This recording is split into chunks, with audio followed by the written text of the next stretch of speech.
اللہم صلی علی محمد وآل محمد وعجل فرجہم اجمعین۔ معجزہ حضرت امام موسی کاظم علیہ السلام۔ بسم اللہ الرحمن الرحیم۔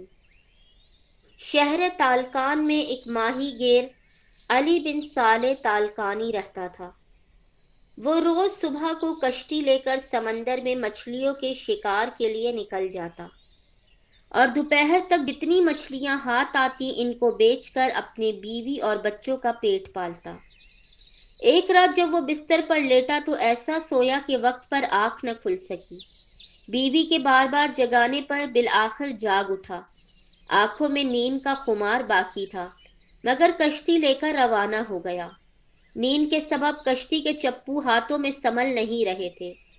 اسی اونگ میں کشتی کے چپو ہاتھ سے چھوٹ گئے۔ وہ بیٹھے بیٹھے سو گیا۔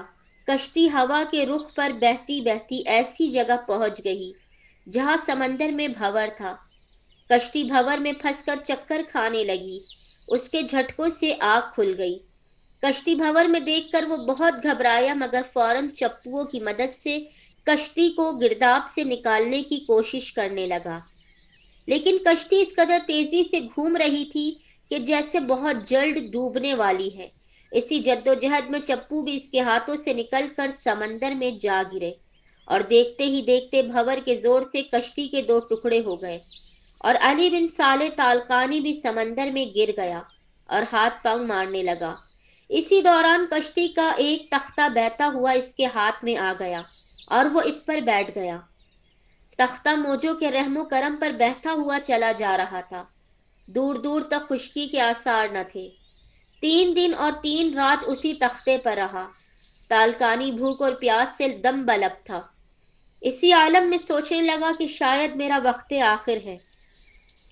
چنانچہ اس نے نیم بے ہوشی اور خستگی کے عالم میں خلوص دل سے کہا، امام موسی کاظم، آپ تو باب الحوائج، آپ تو بگڑی کے بنانے والے ہیں اور حاجت مندوں کی حاجت پوری کرنے والے ہیں، میری بھی مدد کیجیے۔ فریاد کو پہنچو، دم امداد ہے آؤ، یا موسی کاظم، حسنین کا صدقہ میری بگڑی کو بناؤ، یا موسی کاظم۔ تکلیف مسافر کو کبھی ہو نہ سفر میں، ایذا نہ حضر میں، گھر خیر سے پہنچاؤ، عزیزوں سے ملاؤ، یا موسی کاظم۔ کبھی سوچتا کہ سمندر میں خود کو گرا دوں تاکہ زندگی ناتمام کا خاتمہ ہو جائے۔ غرض یہ کہ تالکانی نکاہت کے باعث بے ہوش ہو گیا۔ تھوڑی دیر بعد اچانک اس کے تختے کو زبردست جھٹکا لگا اور تختہ خشکی کے حصے سے جا لگا۔ اللہم صلی علی محمد وآل محمد وعجل فرجہم اجمعین۔ تالکانی کی جب آنکھ کھلی تو خود کو خشکی پر پایا۔ ادھر ادھر نظر دوڑائی تو دیکھا کہ ہر طرف طرح طرح کے پھلوں کے درخت جن کی شاخیں بہت نیچے جھکی ہوئی ہیں بے شمار ہیں، اور چاروں طرف نہریں روا دوا۔ اس نے کچھ دیر سستا کر ایک درخت کے پاس پہنچ کر خوب پھل کھائے اور پانی پیا۔ تھوڑی دیر آرام کیا، پھر وضو کر کے 2 رکعت نماز شکرانہ ادا کی اور ایک درخت کے نیچے پڑ کر سو گیا۔ اسی دوران ایک خوفناک آواز کان میں پہنچی جس سے آنکھ کھل گئی۔ دیکھا 2 گھوڑے آپس میں لڑ رہے ہیں۔ جیسے ہی گھوڑوں کو دیکھا فوراً سمندر میں کود پڑے۔ پھر ایک عظیم الخلقت پرندہ جو ہاتھی سے بھی کئی گنا بڑا تھا آ کر قریب کی پہاڑی پر بیٹھ گیا۔ تالکانی درختوں کے درمیان سے گزر کر اس پہاڑی کے پاس پہنچا۔ وہ پرندہ اسے دیکھ کر ایک طرف کو اڑا۔ یہ اس کے پیچھے چلا کہ وہ کدھر جاتا ہے۔ تھوڑی دور جانے کے بعد ایک غار سے تلاوت قرآن مجید، تسبیح و تحلیل اور تکبیر کی آواز سنائی دی۔ میں اس آواز کی طرف ہو لیا۔ جب قریب پہنچا تو غار سے پھر ندا آئی، اے علی بن صالح تالکانی، خدا تم پر رحم کرے، غار کے اندر آ جاؤ۔ اللہم صلی علی محمد وآل محمد وعجل فرجہم اجمعین۔ جب تالکانی غار کے اندر گیا تو دیکھا کہ ایک نورانی چہرہ خدر پوش تشریف فرما ہے۔ انہیں جھک کر سلام کیا، ادھر سے سلام کا جواب ملا۔ ساتھ ہی یہ بھی فرمایا، اے علی بن صالح، تم مادین اکنوز ہو، یعنی تم بھوک، پیاس اور خوف کے امتحان میں کامیاب ہوئے۔ اللہ نے تم پر رحم کیا، تمہیں نجات دی اور پاکیزہ پانی پلایا۔ میں اس وقت سے واقف ہوں جب تم کشتی پر سوار تھے اور سمندر میں تمہاری کشتی ٹوٹ گئی تھی، کافی دور تک موجوں کے تھپیڑے کھاتی رہی، پھر تم نے اپنے آپ کو سمندر میں گرانے کا ارادہ کیا۔ اگر ایسا کرتے تو ہلاک ہو گئے ہوتے، تم نے بڑی مصیبت اٹھائی۔ میں اس وقت کو بھی جانتا ہوں جب تم نے نجات پائی اور دو اہم چیزیں دیکھی۔ تالکانی نے جب اس بزرگ شخصیت کی باتیں سنی تو پھر اس طرح مخاطب ہوا، میں آپ کو اللہ اور رسول اور ائمہ طاہرین علیہ السلام کا واسطہ دے کر پوچھتا ہوں کہ آپ کون ہیں اور آپ کا نام کیا ہے؟ میرے حالات آپ کو کس طرح معلوم ہوئے؟ آپ نے فرمایا، علی بن صالح تالکانی، میں زمین پر اللہ کی حجت ہوں اور میرا نام موسیٰ بن جعفر ہے۔ اللہم صلی علی محمد وآل محمد وعجل فرجہم اجمعین۔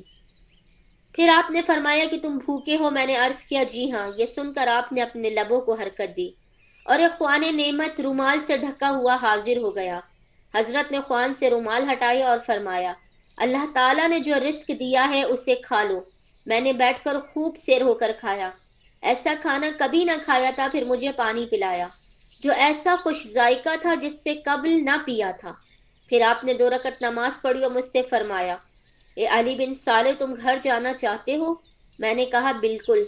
آپ نے دعا کے لیے ہاتھ بلند کیے، ناگہاں بادل کے ٹکڑے آنے لگے اور غار کو 4 طرف سے گھیر لیا اور بحکم خدا آپ کو سلام کیا۔ حضرت نے جواب سلام دے کر دریافت فرمایا، کہاں کا ارادہ ہے؟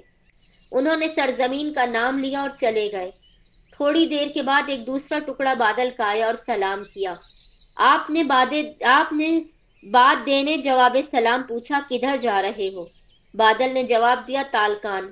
فرمایا، اے خدائے وحدہ لا شریک کے اطاعت گزار ابر، جس طرح اللہ تعالیٰ کی ودیت کردہ اشیاء اٹھا کر لے جا رہے ہو، اسی طرح اس علی بن صالح کو بھی لے جاؤ۔